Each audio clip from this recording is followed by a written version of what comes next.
Assalamualaikum warahmatullahi wabarakatuh teman-teman semuanya, selamat datang kembali di channel Coffee Story by Andy. Di dua video terakhir kemarin gue udah sempet review grinder, mesin espresso, rumahan, dan gue sempet spoiler sedikit walaupun gue nggak kasih lihat di dalam videonya, yaitu gue ada review untuk mesin kopi lagi. Dan sekarang videonya. Nah, gue udah kedatangan lagi mesin kopi dari Vetiver juga, FCM 695.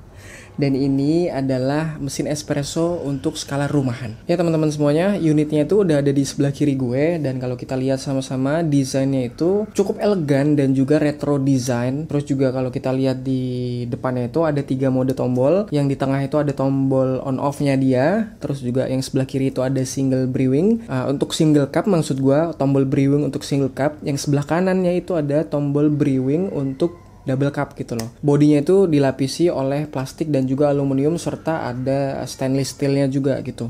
Konsumsi daya dari FCM 695 ini 1450 watt. Cukup lumayan besar daripada mesin espresso yang kemarin yang sebelumnya gue review. Terus juga water tank dia itu hanya maksimalnya sampai 1000 ml atau cuma 1 liter gitu.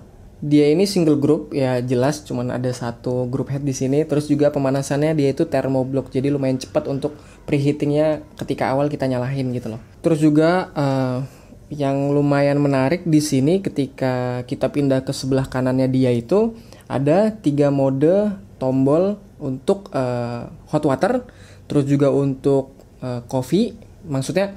Jadi dia itu ada 3 tulisan, yang sebelah kiri itu ada untuk hot water, yang di atasnya itu atau mode lurusnya itu ketika kita mau brewing kopi, dan yang paling kanan itu untuk steam susu gitu loh. Nah, steam susunya di sini tuh kalau di mesin-mesin lain yang pernah gue review dan gue pakai di rumah sehari-hari itu, kita harus mencet tombol mode steam dulu baru dia bisa dipakai tuh knopnya, knop steam tipnya. Nah, kalau ini enggak, tinggal diputar aja, nanti dia otomatis akan keluar sendiri si uapnya gitu. Tapi sebelum itu bakal ada air dulu yang keluar. Ya sama lah di mesin-mesin rumahan yang lain, kalau kita mau steam susu pasti ada air dulu yang keluar dari steam tipnya gitu loh, kurang lebih kayak gitulah.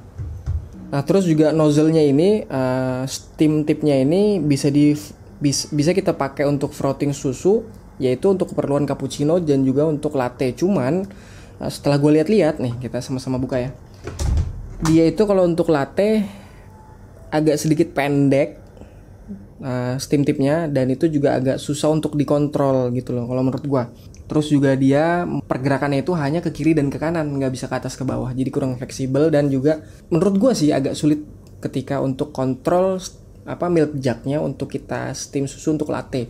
Mungkin kalau untuk cappuccino ya gampang, tinggal masukin aja steam tipnya, susu milk jug yang udah kita isi susu, terus kita masukin ke steam tipnya ke dalamnya, tinggal di frothing, udah selesai gitu loh. Tapi kalau untuk latte kan perlu treatment khusus ketika mau frothing susu untuk mendapatkan microfoam. Dan ketika pakai ini bisa aja sih, tapi agak sedikit tricky gitu lah. Lebih tricky daripada mesin rumahan yang biasanya gue pakai gitu. Nah terus juga di sini drip tray-nya ini bisa dilepas dan gampang banget untuk dibersihin. Tuh ya, bisa dilepas. Jadi kalau airnya udah penuh, silahkan dibuang. Tapi dia nggak ada penunjuk atau indikator ketika air itu penuh gitu loh. Kalau di mesin espresso yang kemarin tuh kan ada kayak tangki merah gitu lah, untuk penanda ketika air di drip tray-nya itu sudah penuh gitu loh. Kalau ini nggak ada. Selain unitnya, di paket pembelian itu dapat apa aja? Ya jelas unit, terus juga dapat manual book. Lagi-lagi gue tekankan, kalian harus wajib baca ini. Terus juga ada kartu garansi tetap. Dan juga yang terakhir, ini yang terpenting. Ini sebenarnya gue jelaskannya sama part yang selanjutnya nanti ya. Jadi ada 3 kertas di sini gitu loh. Terus juga dapat ini sendok scoop dan juga temper plastik. Terus ini dapat portafilternya. Ini pressurized portafilter dan juga ukurannya 52 mm, dan juga dapat ini basketnya, pressurized basket. Dapat yang single cup dan double cup gitu loh. Yang untuk 1 cup dan 2 cup di sini di belakangnya ada tulisannya gitu. Nah terus juga uniknya di mesin ini tuh dapat pompa kayak gini nih teman-teman. Nah, gue sempet tanya karena gue juga nggak tahu sama sekali. Gue sempet tanya ini fungsinya untuk apa. Ternyata di dalam dusnya tuh ada penjelasannya gitu loh. Jadi di sini tuh sebelum kita pakai mesinnya, asumsinya ini unitnya ini sudah lama nggak dipakai gitu, atau dari pabrik nggak dipakai-pakai gitu. Nah kan itu tangkinya kosong, nggak terisi air, terus jalur ke thermobloknya itu nggak terisi air juga. Jadi pompanya dia itu nggak bisa langsung nyedot air ke dalam. Ketika kita isi di water tank itu nggak bisa langsung disedot gitu, mesti dibantu pakai yang namanya ini tadi. Jadi pipa ini fungsinya untuk ngebantu ngedorong. Jadi sebenarnya gini, kalau gue jelaskan di sini tuh agak ribet, mungkin kalian akan berpikir dan lain sebagainya. Cuman gampangnya nanti ketika beli mesin ini itu udah ada petunjuknya. Jadi tenang aja. Kalian akan tahu nanti fungsinya ini untuk apa, karena di sini dijelasin lumayan detail dan detail banget, cuman pakai bahasa Inggris. Silahkan translate kalau yang nggak bisa, gue juga sedikit-sedikit aja ngertinya gitu. Udah itu aja. Di paket pembeliannya nanti ada itu aja, unit mesin sama aksesorisnya, portafilter, sendok scoop sama temper plastik, terus juga ada pipa pendorongnya ini tadi, terus juga ada basket yang pressurized. Nah, saatnya sekarang kita untuk bikin kopi. Jadi gue akan brewing espresso single cup aja, satu cup aja gue pakai yang basket yang single cup.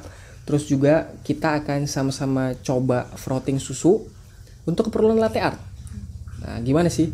Seperti apa experience-nya itu, pengalamannya itu seperti apa ketika kita steam susu pakai steam tip yang lebih pendek dan juga nggak bisa adjustingnya itu kurang fleksibel gitu loh.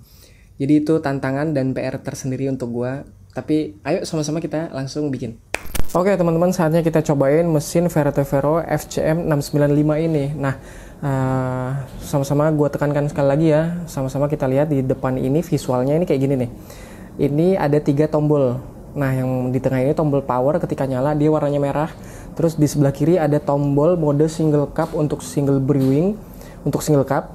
Terus juga ada tombol yang sebelah kanan banget itu ada tombol brewing untuk double cup. Untuk kesempatan kali ini gue akan coba bikin single cup aja karena gue nggak mau ngopi terlalu intens karena ini udah malam juga. Pakai kopinya tetap dari ini PT Indotara, house blend mereka, Koreoros Premium House Blend. Nah, ini gue udah siapin gramasinya, gue pakai sekitar 7 gram. Langsung aja ini panasin dulu ya.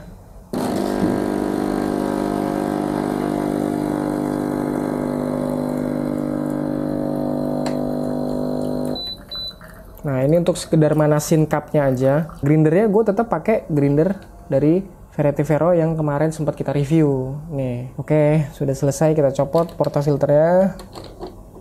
Nah teman-teman, portafilternya ini ukurannya 52 mm dan cocok banget ketika kita pakai grinder yang kemarin habis kita review nih. Jadi dia kan ada portafilter holdernya dan itu memang dikhususkan, ditujukan untuk ukuran 52 mm tuh, masuk dia. Oke, langsung aja gue masukin beansnya ini. Oke, bismillahirrahmanirrahim. Sekarang kita grinding.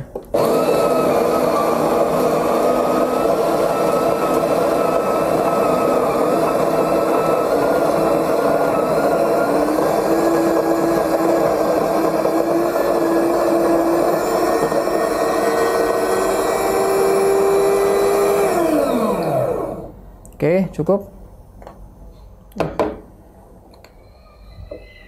Sedikit diratain ya teman-teman ya. Dan mohon maaf sekali lagi karena ini gua ngopinya untuk gua sendiri, nggak gua sajiin ke siapa-siapa atau untuk jualan. Jadi gua pakai tangan dan ini gue pastiin gue udah cuci tangan ya sebelum ngelakuin kayak gini nih. Tapi kalau kalian mau lebih hygiene ya sebenarnya nggak usah pakai tangan gitu loh, cukup diketuk-ketuk kayak gini aja. Yang berantakan itu nanti akan gue rapihin. Nah, sekarang kita akan tamping karena dia tidak dibekali dengan tamping yang proper. Jadi kita pakai temper plastik bawaannya. Taruh aja di sini, habis itu kita tamping ya. Oke, cukup. Hasilnya kurang lebih akan kayak gini nih. Terus akan gue langsung masukin ke portafilternya, ke group headnya. Bismillah. Nah, air yang tadi jangan lupa dibuang dulu. Gue mau pakai rasio 1:2 ya, jadi akan coba gue timbang. Nah, gue akan targetkan sekitar kurang lebih 14 sampai dengan 15 gram. Bismillahirrahmanirrahim.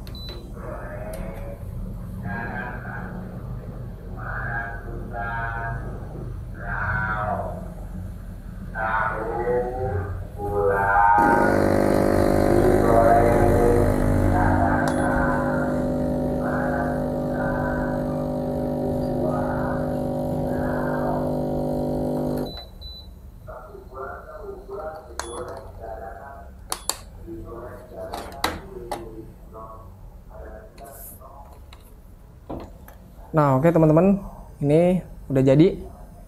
Kurang lebih hasilnya kelihatan nggak ya? Ini tripodnya gue ke atasin dulu deh sambil kita nanti akan coba steaming ya. Sekalian ini gue copot supaya nanti kita bisa bikin latte untuk frotting susunya. Ya oke teman-teman, sekarang posisinya gue puter kayak gini. Jadi saatnya kita akan frotting susu. Jadi ini akan gue purge dulu untuk sebelum kita steam susu. Sebelah kanan ya. Oke. Oh, dia langsung ke mode steam dia. Jadi nggak perlu dipencet-pencet tombol yang di depan dulu, langsung ke mode steamnya bisa. Oke. Nah, hasilnya yang tadi itu kayak gini teman-teman, espressonya kurang lebih fake crema ya. Iya. Karena dia pakai portafilternya yang basketnya itu pressurized. Jadi dipaksa dia kremanya itu untuk keluar. But overall oke lah kalau menurut gua. Tapi ya nanti kita akan coba rasanya gimana. Sekarang saatnya kita akan steam susu. Bismillah. Untuk latte ya teman-teman ya, gue akan coba untuk keperluan latte.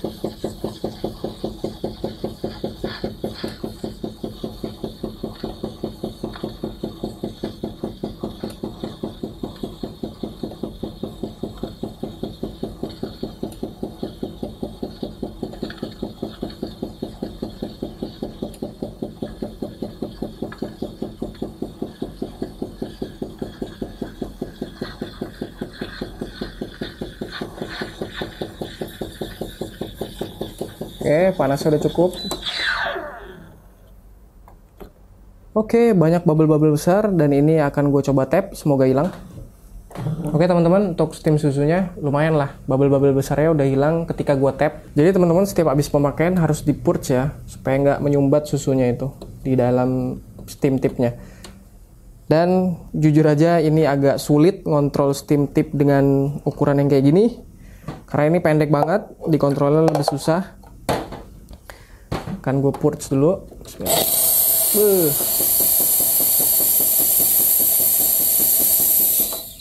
Gue transfer dulu ke milik jack yang satunya ya. Purnya di sini aja ya. Jadi biar sekalian. Gue sambil duduk soalnya agak lebih susah nih teman-teman. Karena space-nya juga lumayan kecil. Gue transfer dulu. Oke, habis itu gue akan coba tap lagi. Kita akan coba bikin basic pattern ya, tulip. Bismillah.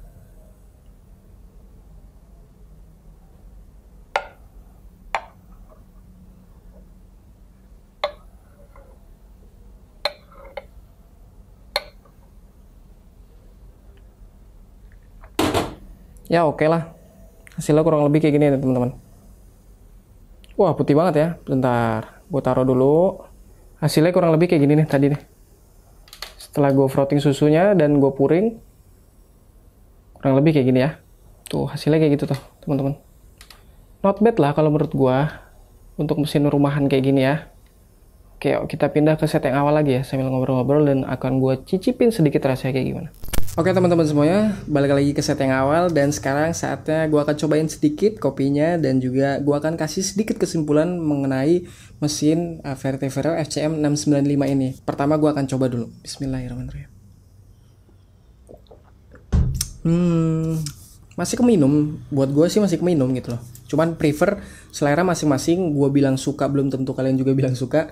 Kalian bilang suka belum tentu gue juga bilang suka gitu loh. Jadi preferensi rasa itu masing-masing gitu. Selanjutnya kesimpulan gue adalah tadi sama-sama kita lihat, jujur gue agak sedikit kesulitan ketika steam susu. Kalau untuk brewing espressonya oke lah, dalam tanda kutip gampang, karena sebenarnya kalau untuk pakai portafilter yang pressurized itu kita nggak perlu bingung untuk grind size sih. Jadi itu lebih gampang banget. Mohon maaf nih ya, ketika kita dapat gilingan kopinya itu, ground coffee-nya itu nggak terlalu fine, nggak sesuai kebutuhan untuk espresso, itu dia tetap bisa dapat kok kremanya, karena dia dipaksa kremanya itu untuk keluar dengan pressurized basket gitu loh. Nah, beda halnya dengan misalkan kita pakai yang unpressurized portafilter dan basketnya. Jadi itu mesti agak tricky dan banyak-banyak kalibrasi untuk bisa dapat shot espresso yang bagus secara visual, rasa, dan juga ketika kita bikin milk base untuk latte, untuk cappuccino itu bagus dan enak rasanya gitu, kurang lebih. Tetap ada plus ada minusnya dari mesin ini. Plusnya, bagusnya adalah harganya. Nah, kita ngomongin harga nih. Dari awal gue belum ngomongin harga sama sekali. Harganya itu cukup masuk di akal karena ini cuma 1,1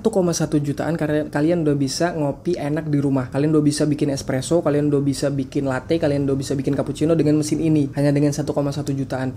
Dan mungkin kalau ada yang mau jualan dengan mesin ini, silahkan monggo aja, nggak ada yang larang kok gitu. Nilai plusnya lagi adalah bodinya itu kecil, compact, dan dia nggak makan space yang banyak. Gampang untuk dibersihin, drip tray-nya gampang untuk dibuka, water tank-nya gampang untuk dibuka, gampang untuk dibersihin lah intinya. Portafilternya juga gampang untuk dibersihin. Itu plusnya ya kalau teman-teman, kalau menurut gua. Terus juga fungsinya, plusnya lagi, fungsi tombolnya itu gampang, nggak bikin pusing, nggak bikin ribet. Dan yang jelas beda sama yang kemarin. Kalau kemarin kan agak touchscreen, jadi mungkin kesenggol sedikit aja dia bisa langsung nyala modenya. Kalau yang ini nggak sama sekali karena dia pencetan. Jadi aman lah, nggak bakal kesentuh pun nggak bakal hidup langsung gitu loh tanpa kepencet gitu.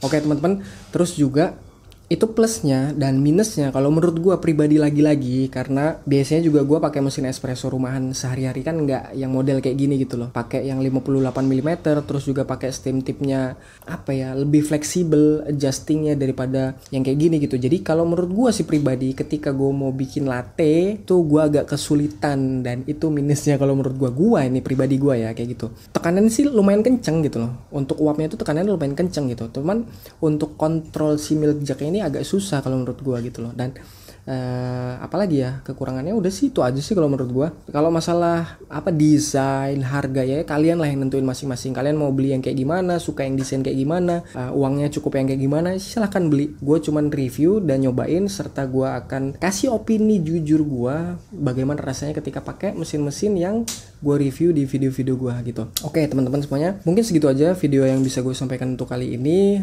Terima kasih banyak untuk semuanya yang sudah support sampai dengan sekarang. Terima kasih banyak teman-teman semuanya, dan gue tetap tekankan, tetap ikutin prokes sebelum pandemi ini berakhir. Tetap ikutin prokes, jaga jarak, di rumah aja kalau nggak penting-penting banget nggak usah keluar. Tapi kalau harus kerja dan keluar, ikutin prokes yang ketat gitu ya. Terus juga teman-teman jangan lupa ketika ada kritik saran untuk gua terkait video ini atau mau tanya-tanya di Instagram, boleh tulis aja di kolom komentar, atau mau ke Instagram gua itu di @coffeestorybehandy. Terus juga tetap, jika kalian suka dengan video ini silahkan tekan tombol like, di-share jika bermanfaat, dan juga jangan lupa untuk tekan tombol subscribe-nya.